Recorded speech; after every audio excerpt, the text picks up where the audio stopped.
കേരള സർവകലാശാലയുടെ 1ാം വർഷ BEd പ്രവേശനത്തോടനുബന്ധിച്ചുള്ള supplementary അലോട്ട്മെന്റിലേക്കായി പുതിയ registration ചെയ്യുന്നതിനും ഓപ്ഷൻ നൽകുന്നതിനും ഓൺലൈൻ അപേക്ഷയിൽ തിരുത്തൽ വരുത്തുന്നതിനും അവസരമൊരുങ്ങിയിട്ടുണ്ട്. ഇതുവരെ രജിസ്റ്റർ ചെയ്തിട്ടില്ലാത്ത വിദ്യാർത്ഥികൾക്ക് 26/7/2026 വരെ പുതിയ രജിസ്ട്രേഷനുകൾ നടത്താവുന്നതാണ്.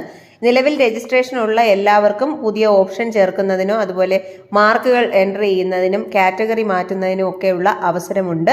അതുപോലെ അഡ്മിഷൻ എടുത്തു കഴിഞ്ഞ വിദ്യാർത്ഥികൾക്കാണെങ്കിൽ പോലും അക്കാഡമിക് വിവരങ്ങൾ അതുപോലെ സ്പെഷ്യൽ വെയിറ്റേജ് ഓപ്ഷനുകൾ മാറ്റുന്നത് ഇവയൊക്കെ തന്നെ ചേഞ്ച് ചെയ്യാനുള്ള അവസരമുണ്ട്. അവർക്കും സപ്ലിമെന്ററി അലോട്ട്മെന്റിന് വേണ്ടിയിട്ട് ഓപ്ഷനുകൾ തിരുത്താവുന്നതാണ്.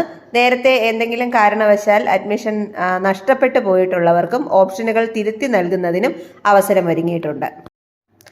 നിലവിൽ ഇതുവരെ അലോട്ട്മെന്റുകൾ ഒന്നും ലഭിക്കാത്ത വിദ്യാർത്ഥികൾക്ക് പുതുതായി വേണമെങ്കിൽ ഓപ്ഷൻ നൽകാവുന്നതാണ്. അല്ലെങ്കിൽ അവരുടെ പഴയ ഓപ്ഷനുകൾ പരിഗണിക്കുന്നതാണ്.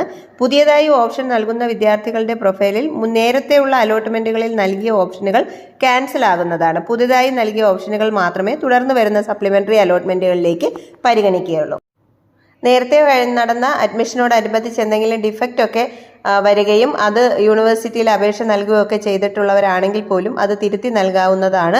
അതുപോലെ പ്രൊഫൈലിൽ വേണ്ടുന്ന മാറ്റവും നിങ്ങൾക്ക് വരുത്താവുന്നതാണ്.